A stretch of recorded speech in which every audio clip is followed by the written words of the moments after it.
자료로 똑같은 빵을 팔면 빵이 팔리지가 않아요. 아마 다른 전략으로 이분에게는 다가가야 되지 않았을까라는 생각이 많이 드는데요.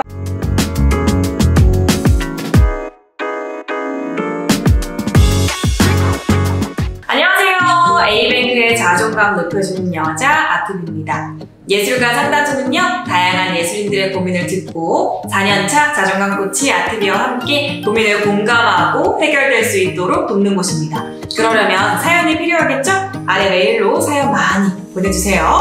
그럼 24화 시작해보도록 하겠습니다.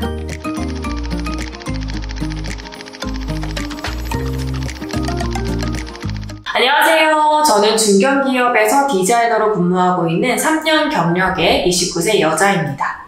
저는 각종 SNS 및 제품 상세 페이지 디자인뿐만 아니라 PPT도 의뢰받아 디자인 템플릿을 제공해드리고 있는데요. 최근 한 중소기업 대표님이 상품 제안서 디자인을 의뢰해주셔서 작업에 착수했습니다. 그런데 이분이 정말 최고 빌런 진상 고객이었지 뭡니까? 첫 의뢰 전화가 왔을 때부터 저희 주의사항이나 설명은 잘 안 들으시고 본인 말만 하는 스타일 같긴 했는데, 그래도 한 회사를 운영하는 오너이니까 관련한 메일을 구체적으로 한 번 더 보내드리면 크게 차질이 없겠다 싶어 의뢰를 받고 작업을 진행하게 되었는데요. 저희 시스템이 3차로 나눠서 피드백받고 수정하고 피드백받고 수정한 후 승인이 나면 최종본을 드리는 방향으로 진행을 하고 50%만 선입금을 받고 나머지 50%는 최종본을 받으신 후 일주일 안에 결제를 진행하는 방식입니다. 그런데 1차 컨택날 전화를 드려 템플릿 확인을 부탁드렸더니 일주일 동안 바쁘시다는 핑계로 확인을 안 하시다가 대뜸 주말에 전화하셔서는 내가 언제 그렇게 만들어달라고 했냐면서 당장 월요일 오전까지 자신이 원하는 대로 해달라고 언성을 높이시더라고요. 그래서 울며 겨자 먹기로 주말도 반납하고 작업물을 다시 작업해서 보내드렸습니다. 그랬더니 또 일주일을 거진 잠수를 타시고 주말에 전화를 하시길래 이번에는 전화를 돌려 월요일에 연락을 취했죠. 월요일 오전에 전화를 드리자마자 얼마나 욕을 하시든지 주말에 왜 전화를 안 받냐부터 시작해서 2차 번은 또 왜 이 모양이냐, 2시간을 귀에 피날 정도로 욕을 듣고 마지막 최종본 작업을 진행했습니다. 마지막 최종본도 패턴이 똑같더라고요. 어찌어찌 최종본 승인까지 마쳤는데 문제는 돈을 안 주신다는 겁니다. 1, 2, 3차 컨택 때 전혀 만족하지 못했으며 선입금 금액이 총 금액인 것으로 전달받았다면서 이후 잠수를 타버리셨지 뭡니까? 거의 한 달이라는 기간 동안 그렇게 시달리면서 디자인을 했는데 돈은 돈대로 못 받게 생겼습니다. 팀장님은 계속 연락을 취해 돈을 받아내라 하시는데 저는 이분 때문에 머리도 정말 많이 빠지고요. 원형 탈모도 생겼어요. 여기 복지나 연봉이 좋아 계속 다니고 싶은데 어떻게 하면 좋을까요? 네, 사연자분 정말 최고의 빌런을 만나셨나 봅니다. 잘 해결되시기를 바라면서 3가지 제안 드려보도록 할게요.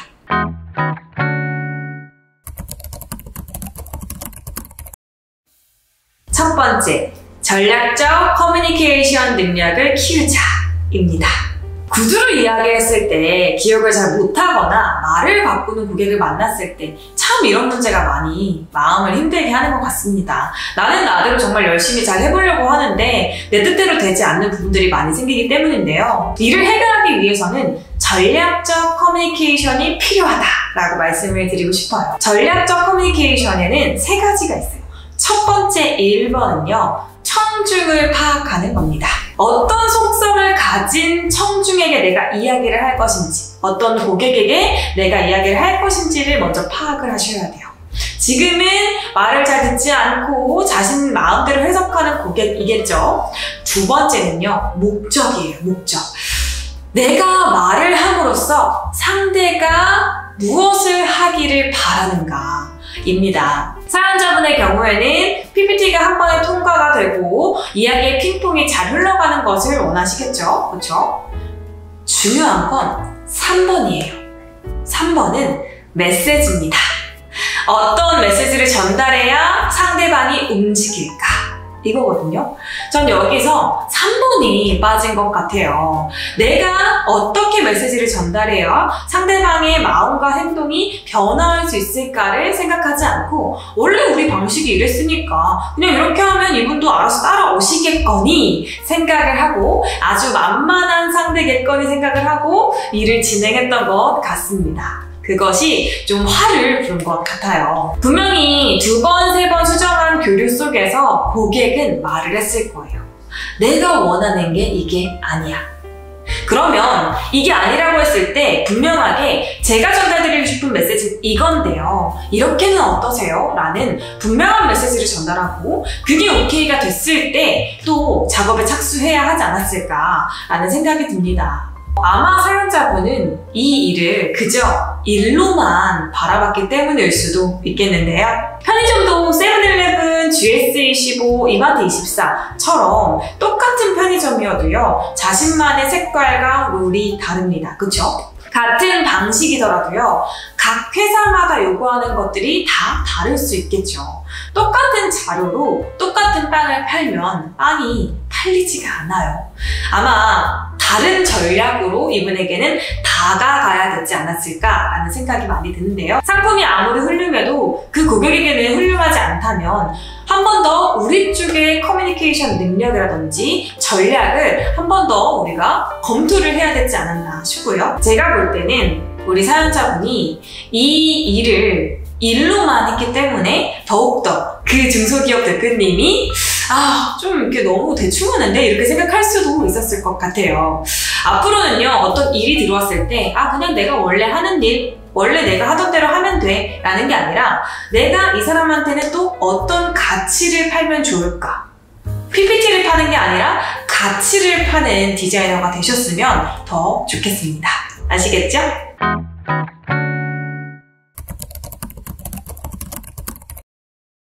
두 번째, 공을 위로 던질 줄도 알아야 한다 입니다. 제가 지금 느꼈을 때는요, 지금 이 상황을 회사에서 정확하게 모르고 있는 것 같다라는 생각이 듭니다. 아마 우리 사연자분이 내 능력이 저평가될까봐 공을 위로 던지지 못하고 있는 것 같다라는 생각이 들거든요.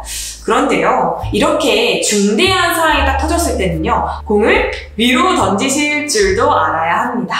지금 원형 탈모가 생길 정도로 정신적으로 많이 스트레스를 받고 있는데 말씀을 하셔야죠. 그죠? 저 사실 이분 때문에 정말 많이 힘들었어요. 이분이 이런 커뮤니케이션을 구상했는데도 불구하고 저에게 이렇게 피드백을 주셨어요. 라고 말씀을 하셔야 합니다. 제가 첫 번째로는 커뮤니케이션을 조금 능력을 키워달라라고 말씀을 드렸지만 아마 그렇게 구사하셨어도 아마 최고 빌런이셨을 수도 있거든요. 그래서 이런 빌런들을 다시는 만나지 않기 위한 방법들이, 조치들이 지금은 필요한 시점이다 라는 생각이 들고요. 지금 이 일이 굉장히 중대해서 이 일을 회계팀이라든지 이 일을 뭐 법적으로 해결할 수 있는 팀원이라든지 이런 사람들이 명확하게 이 사건을 잘 알아야 되는 것 같아요. 지금 사연자분만 명확하게 알고 있는 게 아니라 이 회사 자체에서도 공론화를 시켜서 지금 이런 고객이 이런 진상을 피웠고 우리에게 이런 피해가 오고 있다라는 것들을 명확하게 말씀을 하셔야 우리 사연자분도 그만한 대가를 받으실 수가 있어요. 뭐 정신적 스트레스로 뭐 정신과 치료를 받으실 수도 있고 변경 휴가도 낼 수가 있겠죠. 그래야 우리가 다음 일을 더 재미있게, 더 제대로 착수할 수 있지 않을까요? 그래서 관련한 보상을 꼭 받으실 수 있도록 조치를 하셨으면 좋겠고요. 담당 고객이 얼마나 진상이고 빌런이었는지를 알려야 또 다른 디자이너가 똑같은 피해를 입지 않을 수도 있을 것 같고요. 아마 우리가 제안했던 계약서에 허점이 있었을 수도 있어요. 그래서 이 사람이 일부러 이 허점을 파고들고 돈을 안 주는 걸 수도 있거든요. 이런 것들을 보완하기 위해서는 빠르게, 시급하게 회사의 모든 사람들이 알아야 된다라고 좀 말씀을 드리고 싶습니다. 내가 저평가 받을까봐 걱정돼서 자꾸 이 일을 공론화하는 걸 미루지 마시고요. 얼른 공론화를 하셔서 우리 사연자분도 여기서 좀 해방이 되시고요. 제대로 된 보상도 받으시고 회사도 조금 더 개편이 될 수 있도록 도와주시면 좋을 것 같습니다.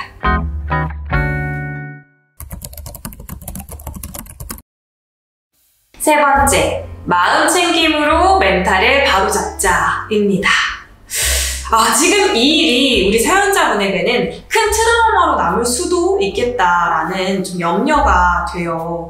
저도 예전에 전화로 이제 매니저 역할을 한 적이 있었거든요. 그래서 담당자와 그 알바 사이에서 중간 역할을 해야 되는 경우가 생겼었는데 이 담당자분들이 굉장히 까칠하셨었어요. 가끔 저한테 오늘 하루가 스트레스가 받았으면 감정 쓰레기통으로 저를 이용하기도 했거든요. 전화를 딱 드리면 일단 욕부터 시작하는 거예요. 근데 욕을 막 하면서 좀 정신적으로 상처가 될 만한 말들을 저한테 많이 했습니다. 그래서 그때 너무 어렸어가지고 화장실로 뛰쳐가서 막 울었던 것 같아요.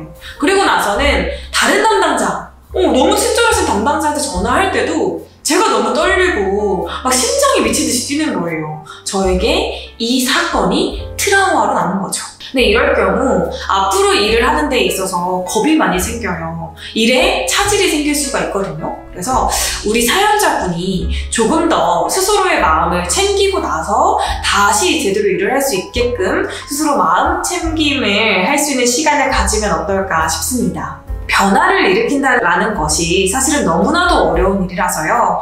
이 일을 하는 도중에 실패와 불안이 당연히 따라옵니다. 그래서 스탠퍼드 학생들은요, 마음챙김이라는 수업 자체를 듣는다라고도 하거든요. 그리고 이 마음챙김이요, 뭐 정신적인 문제를 해결해 줄 수도 있지만 비즈니스적인 효과를 극대화시켜준다는 연구 결과도 있습니다. 그래서 내가 조금 더 일을 제대로 해내기 위해서, 내가 조금 더 나의 삶을 윤택하게 하기 위해서 마음챙김의 시간을 가져봐야겠다라는 생각으로 조금 더 접근해 주시면 좋을 것 같아요. 그래서 마음챙김 명상 같은 것도 좋을 것 같고요. 뭐 전문적으로 굳이 마음챙김 수업을 듣는다기보다는 뭐 관련된 콘텐츠들이 많더라고요. 뭐 강의도 있고 아예 워크북 형식으로 나오는 경우도 많고요. 그냥 명상음악 들으시면서 생각을 정리하고 나를 조금 알아주는 시간을 가지시면 좋을 것 같아요. 마음챙김의 정의는요, 의도적으로 지금 이 순간에 가치 판단을 하지 않고 주의를 기울이는 일로 정의가 됩니다. 오늘 이번 이 사건이 우리 사연자분의 가치를 판단하는 일로 사용되지 않을 수 있도록 마음을 잘 챙기셔서 한 번 더 업그레이드하는 과정으로 이 발판을 삼아서 나아가셨으면 좋겠습니다. 아시겠죠? 네, 오늘 사연 여기까지입니다. 재미있게 들으셨다면 구독과 좋아요 눌러주시고요. 많은 사연도 보내주세요. 여기서 인사드리도록 하겠습니다. 안녕!